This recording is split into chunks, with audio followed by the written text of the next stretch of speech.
Hey there, folks. Welcome to Spectrum Pulse. We talk about music, movies, art, and culture. And there are some folks who are saying that I should have covered this album months ago, that it is undoubtedly a seminal classic in pushing the genre forward, hell, really creating its own genre, and laying a lot of the groundwork for what would eventually come. And that I'm only covering it now might be viewed in some camps as me being just a half step behind, especially given that I've expressed a certain lack of familiarity with its particular subgenre before. And here's my counterpoint. I see the argument for talking about Hüsker Dü earlier, but I'd argue it was more important for me to see the groundwork of hardcore punk get laid in the 1980s, rather than jump straight to the concept album that's widely considered a classic of post-hardcore and helping to define that genre altogether, which is the biggest reason why I put off covering this album for so long. Now, some might argue that it makes even more sense to start with Hüsker Dü's debut album, Everything Falls Apart. It was still produced by Spot, even though this Minnesota group hadn't yet signed to SST, but really at that point, you could make the argument that Hüsker Dü hadn't come into their own just yet. They had never fully considered themselves a hardcore punk group, but the band was looking to get a lot more ambitious in their song construction and the choice of a lot of their instrumentation, albeit with a recording method that seemed to owe a lot more to hardcore punk regardless, recording nearly every single song as a first take within a 40-hour window, and then a second 40-hour window mixing and mastering it all. I mean, I gotta admire the dogged determination in order to hammer this project out, but I had to wonder how well that would hold up in comparison to their label mates or their quasi-rivals Minutemen, who put out the legit classic Double Nickels on the Dime that same year that was just as ambitious. But you know what? Enough dancing around this one, let's get to it. We're talking about the critically acclaimed, concept-driven double album from Hüsker Dü, Zen Arcade,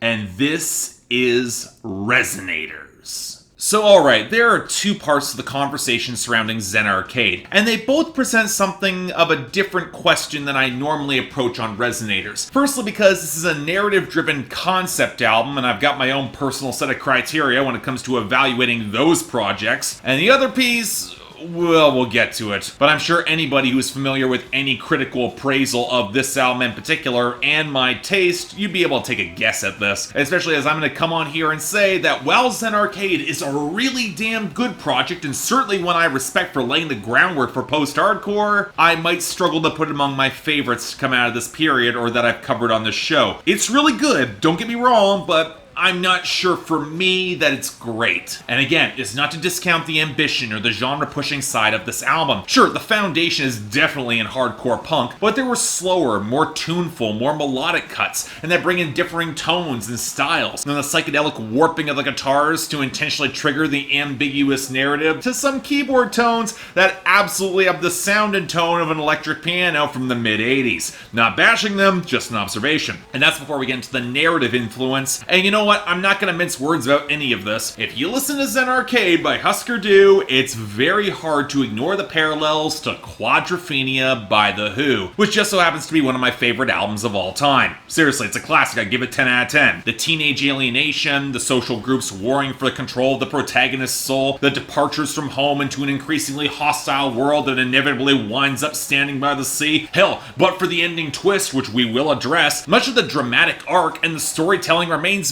very similar. Now, what's so important to note here is that Quadrophenia is a very British album, drenched in the iconography and culture of the turbulent late 60s, early 70s. Very different than the mid-80s American cultural foundation of Zen Arcade, and yeah, it kind of shows. For one, the broken nuclear family receives a lot more attention in order to set the scene and drive a lot of the narrative, and instead of dichotomies between mods and rockers, we see alienation from military service and spiritualism. And by design, there's a greater level of introspection and lack of humor in confronting those of privilege and his degenerating relationship with his lover thanks to drugs on this album. This is a project that is racked by rootless guilt and a growing feeling of helplessness, both for any deeper sense of fulfillment and his inability to save others, with the larger point that this is increasingly true about everybody in their own way, as the systems collapse around them in Reagan's America and people are just kinda left stranded. And while there are those who have thrived in the system and and they'll look on in dismay at what was wrought and how these kids just aren't the same, completely unaware of how their neglect or lack of responsibility allowed some of this to happen. At the end of the day, it's all left open as to whatever could possibly come out next out of this, until we reach the final songs where, spoiler alert, but seriously, the album came out 35 years ago, I shouldn't need this, it's all revealed to be just a dream, and then we just need to move on past the program narratives of the media to actually talk to each other, so that so much of this disillusionment and breakdown, subconscious or not, it's a failure of communication and understanding, and that there actually is some hope, even though it'll be an uphill battle. Now, on the one hand, I'll give Hüsker Dü a lot of credit for setting this up well. While the language in many of these songs might feel simplistic and direct, the abstraction does work for a dreamlike state while maintaining that hardcore bluntness, and hell, with cuts like Dreams Reoccurring sets up Chekhov's gun and the general introverted state of the album, it kind of makes sense that there's no tangible conflict with other people if it's all in his own head. The protagonist is more observer in his own life than engaged outright, maybe just remote controlling his own destiny. And yet, while I certainly appreciate this, I can respect the influence, especially when you realize how much Green Day cribbed notes from this album to American Idiot, even down to some specific arcs and lines. There are two significant issues I take, and the first is with the choice to make it all be a dream in the end. And look, I've never really been a fan of this in fiction. Unless we get a significant cut of reality right after that dream ends, it really does a number on the overall stakes of the story, especially when it feels like said dream is just to set up the moral and turn on the news before the extended outro of warping guitar feedback. But my second issue ties into the language. Yeah, I don't have a problem with blunt abstraction, and I get how they wanted to frame this album as realistic as possible to hide that punchline, but the larger point that our protagonist will still face all these issues going forward doesn't really obscure how the parents, the girlfriends, the societal institutions, they might behave in the exact same way regardless of the dream, even if he does try talking to them. Hell, that inability to change the outcome, it might not be flipped just because he woke up, despite some subtext that would say otherwise. In other words, this album might feel optimistic, but not quite as realistic as it could be. But really,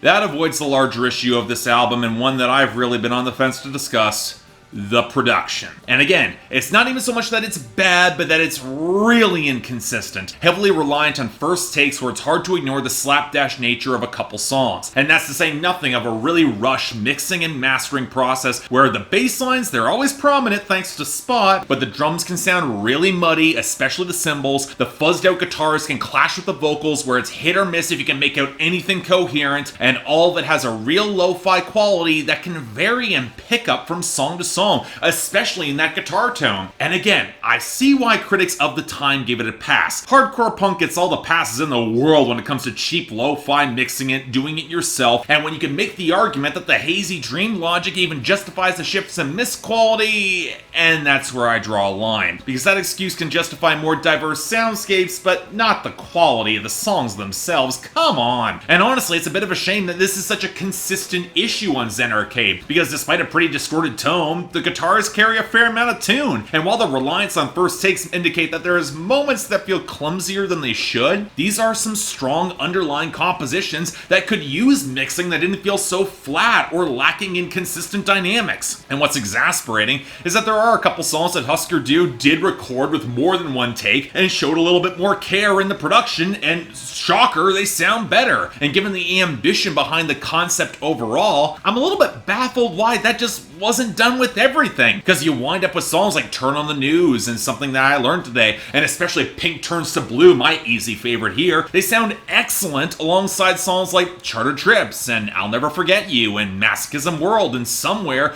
they're on the cusp of really working if the vocals or the guitars or the drums were mixed and mastered a little bit better. Or in the case of Pride, put together properly at all. That song's just a total mess. Hell, even some of the more experimental and proto-post-hardcore songs, they managed to survive the mixing and mastering a little bit better just because there's more care to the composition, like Whatever or the Warping Waves of Standing by the Sea. But on the flip side, you get cuts like Hare Krsna with the sleigh bells mixed into grainy fragments right at the front of the mix, or of the Tooth Fairy and the Princess playing with reverse guitar leads and binaural mixing that would sound impressive if it didn't feel like the cheapest possible shorthand for dreamlike disorientation that we had heard on dozens of psychedelic records for decades beforehand. And while we're on that subject, The closing cut, Reoccurring Dreams, that runs for 14 minutes. It's got its fans, but I'm not really one of them. It's gratuitous. The placement feels weird after the moral is delivered and turned on the news. It feels more like an outro song. And while it certainly is a callback, I'm not sure it adds enough at its length. I bet even a lot of fans of Zen Arcade will probably wind up skipping it once I get to the end of the album. But as a whole, alright, look, I completely get why punks and critics love Zen Arcade. It's wildly ambitious while being pretty damn accessible, and you can't deny that it helped lay some of the groundwork for the experimentation in the genre going forward, helped defining post-hardcore. It's got a foundational place that, my opinion, can't possibly take away. But it is a foundational piece that feels worse for wear nearly 35 years later. When you look at the production, it feels really rushed and slapdash, and while the concept works, I'm not sure it's got the depth of its contemporaries, both before and after. Yeah, the language gets the point, but dig much deeper and there's not much there. And for the record, this was a concern of critics at the time who were worried this would not quite age as well as those declaring it a classic would proclaim in 1984. And yeah, I kind of agree with it. Nevertheless, it's a damn good album. It's certainly worth a listen, netting a very solid 7 out of 10 for me, an absolutely recommendation. With the qualifiers that I can really come to nitpick when it comes to production and lyrics and theme, and I don't have the same familiarity with post-hardcore that might lend this a lot more replay to that audience. But hey, well, like most arcades these days, it might seem a little bit worse for wear. Zen Arcade by Hüsker Dü, it mostly holds up. And yeah, I get why it's a classic in the genre, so check it out. It's still pretty good. So yeah, thanks a lot for watching. If you'd like to like and subscribe, I'd be more than grateful. Yeah, this review is not going to be controversial at all, but hey, you want to buy or stream the album, links down there below, and the poll's right there for y'all to tell me how wrong I am. Looking forward to it. Even though you might want to go back to it again, the production doesn't hold up as much as you guys might think, and I know some of you don't care, but it does get distracting for me. I nitpick like that.